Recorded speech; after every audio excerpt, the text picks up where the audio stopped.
good evening আৰু কি খবৰ আপোনালোকৰ খবৰ সকলোৰে ভালে নিশ্চয় এতিয়া মাৰ ঘৰত আছো যেহেতু মাজুলীত আছো আপোনালোক সকলোৱে গম পায় যোনে মোৰ আগৰ ব্লগবোৰ চাইছে আৰু আজি আবেলি সময় এতিয়া ওচৰৰে জেঠাই ঘৰলৈ যাবলৈ ওলাইছো আমাৰ ইয়াৰ পৰিবেশটো কেনেকুৱা আপোনালোকেও যেন চাই তাৰে আশা কৰিলো এতিয়া আবেলি সময় মা মই আৰু বেটা মানুহ যাবলৈ ওলাইছো জেঠাই ঘৰলৈ আৰু আজিৰ দিনটোত ব্লগটো ইয়াৰ পৰাই ষ্টাৰ্ট কৰিছো শেষলৈকে যেন চাই তাৰে আশা কৰিলো আমাৰ ইয়াত কেনেকৈনো মানুহবোৰ থাকে কেনেকুৱানো বসবাস কৰা মানে ঠাইবোৰ দেখাবলৈ চেষ্টা কৰিম আপোনালোকে যেন চাই আৰু এতিয়া আমাৰ দোকানৰ পৰা কিবা এটা লৈ লওঁ সিহঁতৰ ঘৰলৈ আৰু দেখাই থাকিম মই আপোনালোকক তেওঁলোকৰ ঘৰত গৈ কি কৰোঁ চাই যাওক আগলৈ আৰু এয়া গৈ বাহিৰৰ পৰিৱেশটো মই আপোনালোকক দেখাবলৈ চেষ্টা কৰিলোঁ যিহেতু সকলো মানুহে মানে এনেকৈ ভিডিঅ' কৰি থাকিলে লাজু কৰে দিয়কচোন সেইকাৰণে মই অকণমান বাহিৰলৈ আহি তেওঁলোকৰ ঘৰৰ ওচৰৰ পৰিৱেশটোকে দেখাবলৈ চেষ্টা কৰিলোঁ আৰু এয়া মই গৈ জেঠাই ঘৰত এভৰিৱান আমি গৈ পেলাই এতিয়া আহিলোগৈ অকণমান ফুৰি আহিলোগৈ যিহেতু ঘৰলৈ অহাৰ পিছত এনেকৈ ক'তো যোৱা হোৱা নাছিলে কালি মাহী ঘৰত গৈছিলোঁ আৰু আজি অকণমান ফুৰি আহিলোগৈ জেঠাই এজনীৰ ঘৰত গৈ আৰু টাটা কৰি থৈ আহিছে এতিয়া আমাৰ বিবু গৈ তাতে শুই থাকিলেগৈ আৰু সেইকাৰণে এতিয়া উঠাই লৈ আহিছোঁ উঠাই আনোতে মানে টোপনিটো সম্পূৰ্ণ নহ'লে সেইকাৰণে অকণমান কন্দা নিচিনা কৰি আছে সি ন আৰু এতিয়া আমি ঘৰলৈ আহিলোঁ আৰু এতিয়া বিবু বেটাই কিবা এটা খাই ল'ব আৰু মই ভাবিলোঁ আপোনালোককো কৈ দিওঁ মই ইয়াত কেনেকৈনো দিনবোৰ পাৰ কৰিছোঁ আৰু এতিয়া প্ৰায় আবেলিয়ে হ'ল আৰু সন্ধিয়া সময় আমি বিবু মামাকৰ ঘৰত কি কৰিছোঁ সকলোবোৰ দেখাই আছোঁ আপোনালোকক আৰু আপোনালোকে কমেণ্ট এটা কৰি জনাব মোৰ ব্লগবোৰ কেনেকুৱা পাইছে আৰু চাই যাওক আৰু আগলৈ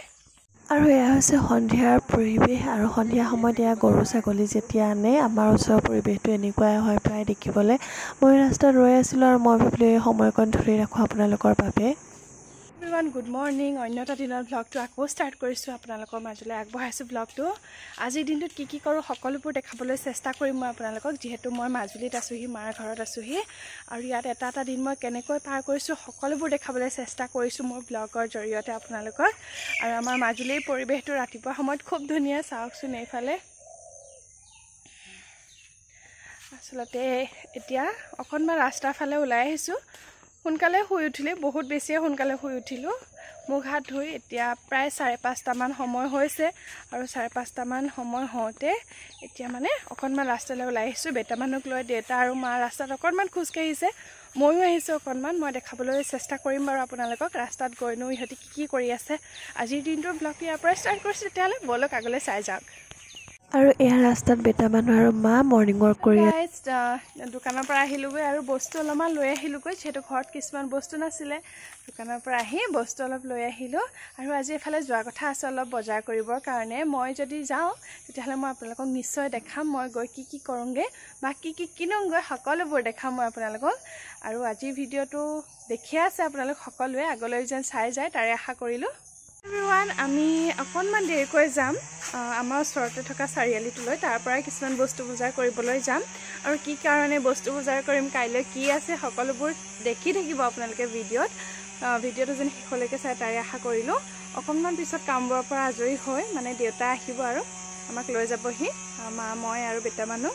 আমি এনেকৈ যাম ভাবিছোঁ আপোনালোকে যেন চাই থাকে ভিডিঅ'টো সৰুতে বাৰু এই বস্তুটো কোনে খাইছিলে আমাৰ দোকানত আছে মই খালোঁ আৰু মই সৰুকালৰ দিনবোৰলৈ মনত মই যাবৰ কাৰণে ৰেডি হৈ গ'লোঁ আৰু আজিকালিতো ৰেডি হ'বলৈ হ'লে এইকেইটা বস্তু লাগিবই নহয় জানো বাৰু এইকেইটা বস্তু লৈ এতিয়া ৰেডি হ'লোঁ সন্ধিয়াই হ'ল প্ৰায় এতিয়া আমি গৈ থাকোঁ বাৰু মই যিমানকণ পাৰোঁ দেখাবলৈ চেষ্টা কৰিম আৰু কিয় গৈছোঁ কম অকণমান পাছত ভিডিঅ'টোত অকণমান অপেক্ষা কৰক আপোনালোক আৰু আমি যাবলৈ ওলাল চাৰিআলিলৈ বুলি মায়ে বেটা মানুহৰ লগত আগফালতে বহিছে আৰু দেউতাই ড্ৰাইভ কৰিছে মই বহি গৈ আছোঁ ভিডিঅ' কৰি আপোনালোকৰ বাবে আৰু এয়া অকণমান পৰিৱেশটো মই দেখাবলৈ চেষ্টা কৰিছোঁ যিহেতু সন্ধিয়াই হ'ল আৰু গৈ পালোগৈ এয়া ফুলনি চাৰিআলিত থকা মনীষা বেকাৰী আৰু এয়া মনীষা বেকাৰী অকণমান দৃশ্য দেখাবলৈ চেষ্টা কৰিলোঁ মায়ে বেটাক লৈ বাহিৰতে ৰৈ আছে আৰু এয়া গৈ এখন হোটেলত সোমাই কিবাকিবি অকণমান খাই ল'লোগৈ আৰু এয়া পৰিৱেশটো অকণমান দেখালোঁ দেউতাই মাংস লৈছে যিহেতু ঘৰৰ কাৰণে আৰু তাত কিয় গৈছিলোঁ জানেনে তাত যোৱা মেইন কাৰণটো আছিলে এইটো আৰু চাওকচোন কিয় ল'লোঁ এয়া দেখিছেনে কেক কালি আচলতে চাৰিআলিলৈ যোৱা মেইন কাৰণটোৱে হৈছে এই কেকটো আচলতে আজি আমাৰ মা আৰু দেউতাৰ এনিভাৰ্চাৰী বিবাহ বাৰ্ষিকী সেইকাৰণে মই ভাবিলোঁ নিয়ম এটা কৰোঁ সৰুকৈ আৰু ময়ো আহিছোঁ যিহেতু সেইকাৰণে মোৰ হাজবেণ্ডেও ক'লে কিবা এটা নিয়ম কৰা বুলি আৰু ময়ে ভাবিলোঁ কিবা এটা কৰোঁ আৰু প্ৰথমবাৰ বুলি মানে আজিলৈকে কৰি পোৱা নাই তেনেকৈ এনিভাৰ্চাৰী পালন কৰি পোৱা নাই সেইকাৰণে মই ভাবিলোঁ মই আহিছোঁ যেতিয়া মই কিবা এটা কৰি দিওঁ আৰু সৰু সুৰাকৈ তাৰপিছতে এতিয়া আৰু কেকটো কাট কৰোঁগৈ ব'লক আপোনালোকো